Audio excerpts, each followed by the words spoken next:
Hello, this is Brookings Rail Watch, and today I went to Huron, South Dakota to visit RCP&E's main locomotive shop and roundhouse. Going to the Huron shop, at least for me, is usually a treat because I get to see all kinds of locomotives, RCP&E and foreign. It's a good way to keep up with the RCP&E roster, and it's also a good way to just keep up with what RCP&E is currently working on, like the HLCX Repaint project, which I'll get into later. The Huron Roundhouse is one of very few roundhouses in South Dakota. It was built around 1907 for the Chicago and Northwestern Railway, and I believe it's actually the first roundhouse that was built in South Dakota. It eventually came to the ownership of DM&E, and then after that RCP&E.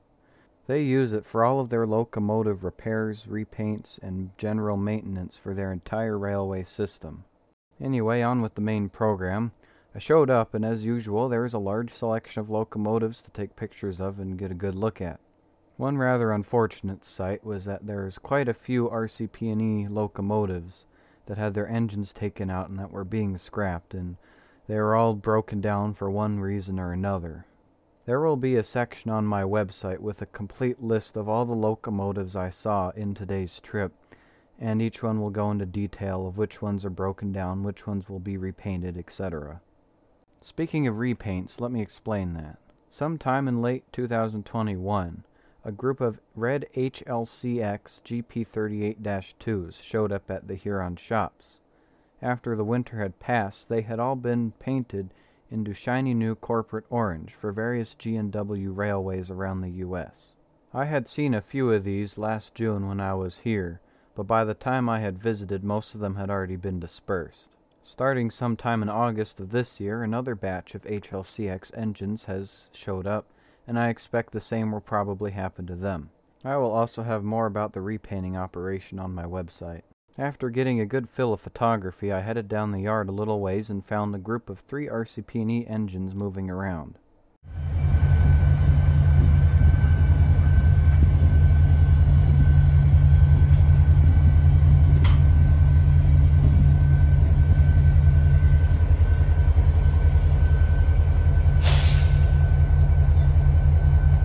Even further down the yard do I find RCP&E 2087 idling. RCP&E has very few GP38-2s, so I don't often get to see them in action.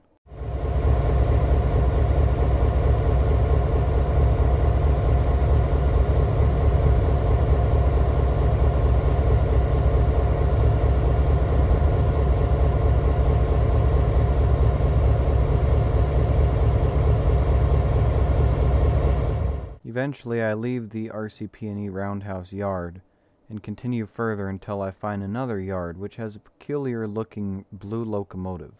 It has the size and form factor of a typical road EMD, but the cab itself looks a bit off. There are no markings suggesting the owner or the model of this locomotive, so I had to do some research when I got home. Turns out that this locomotive is owned by South Dakota wheat growers and that it's an EMD CF7. Decades ago, the Santa Fe Railway took some of their streamlined EMD F units, took the streamline away, and built their own cab. I have no idea what the purpose of this rebuild program was, but now we know that this blue locomotive is actually just an F unit, specifically an F7A. Only yards away was there another trio of RCP&E engines moving some cars.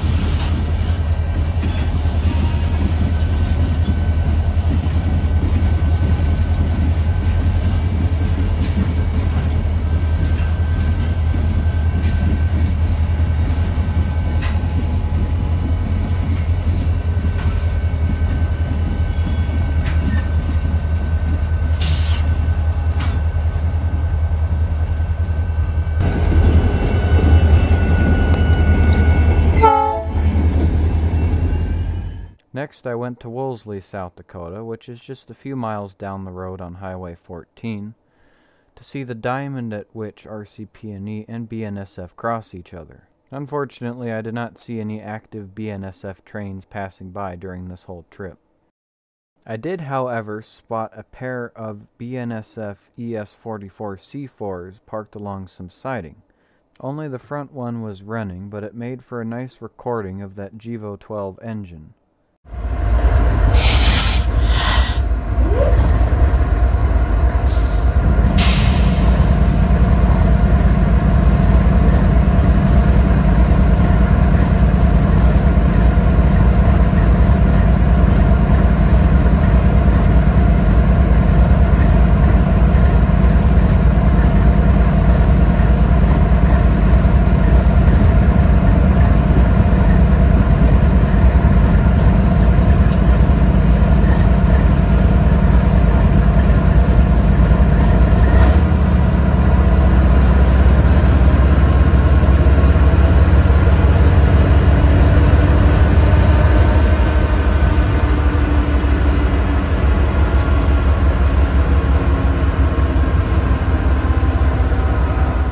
That's the end of Huron, but on my way back in Iroquois, South Dakota, I did finally catch one freight train.